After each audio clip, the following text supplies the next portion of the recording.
Tonight you fall asleep in your bed, inside your room. Everything feels completely normal. The noise of the city, electric lights, mobile phones, the same modern world. Slowly, you drift off to sleep. But the next morning, when you open your eyes, you're no longer in your room. You're lying inside a hut made of wood and grass. The roof above you is built from wooden frames and dry straw. Birds are chirping outside. The air smells like smoke and damp forest soil. You look outside. Small huts stand scattered across the area. Dense forest surrounds everything, and there's not a single modern object in sight. This is the North American wilderness, around 1000 BC. What would you do here? How would you survive? What would you eat? No electricity, no cities, no modern humans, just the wilderness. And a village of early woodland people. Today, you're about to spend an entire day in their world, and you're going to see how people truly lived here 3,000 years ago. But this isn't just a history story. In this video, you won't just watch the lives of people from 3,000 years ago, you'll experience it yourself. You're still lying inside the hut. The sun is just about to rise. Most of the village is still asleep. You quickly realize that you've somehow arrived in an early woodland village, but there's one major problem: your clothes. Your t-shirt, pants, and shoes would look completely strange to the people of this time. If the villagers saw you dressed like that, they might think you're an enemy or an outsider. So before anyone wakes up, you need to do something fast. You quietly enter a nearby hut. Inside, you find clothes made from animal hide and plant fibers. You quickly take off your modern clothes and put them on. Your old clothes are hidden in the corner of the hut. Now, you finally look like one of them. Slowly the sun rises. The village begins to come alive. People step out of their huts one by one. Some of them look at you, but now that you're dressed like them, they simply see you as another member of the village. An elderly man smiles and gestures for you to come closer. He's sitting beside the fire. Using hand gestures, he explains that the very first task every morning is restarting the fire. The villagers pull glowing embers from beneath the ashes and feed the flames with fresh wood. Soon, the fire burns brightly again.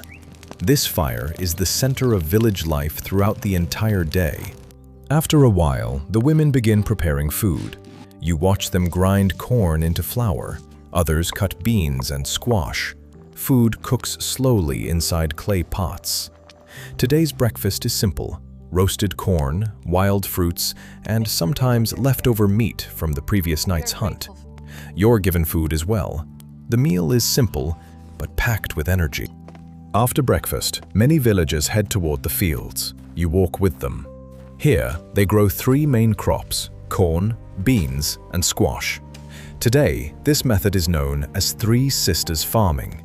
The corn grows tall, the beans climb the corn stalks, and the squash spreads across the ground, helping the soil stay moist. For its time, this farming technique was incredibly intelligent. Around midday, several men prepare to head into the forest. They carry bows and arrows in their hands. One hunter gestures for you to come along. You follow them deep into the woods. The forest is silent. They move carefully, studying tracks in the dirt and recognizing animal footprints. After some time, they discover fresh deer tracks. Everyone suddenly goes quiet. One hunter slowly pulls back his bow and releases the arrow. This hunt will become important food for the village.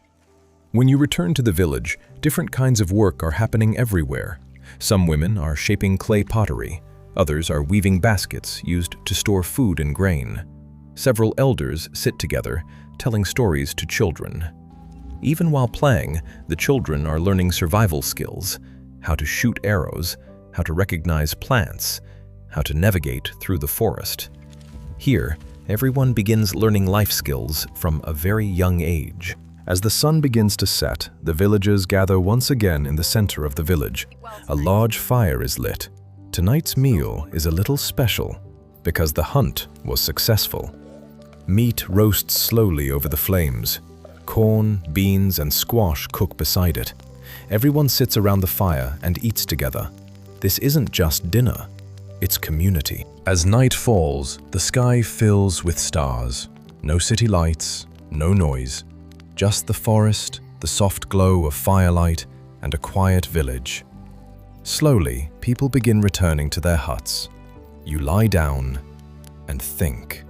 Today, you witnessed the kind of life humans lived 3,000 years ago.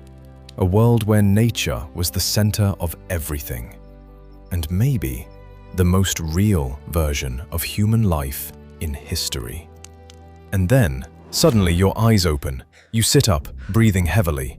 For a few seconds, you can't even understand where you are. Then slowly, your eyes adjust to your room. The same modern bedroom, the same bed, the same walls, the faint sounds of the city outside. You sit there silently for a moment, because what you just experienced didn't feel like a normal dream. It felt as if you had truly traveled 3,000 years into the past and actually lived there. The forest, the village, people sitting together around the fire, the glow of flames, and a life deeply connected to nature. It all felt so real. But now, you're back in your real life again. Yet maybe, the truest version of human life was left somewhere far behind in the past. Subscribe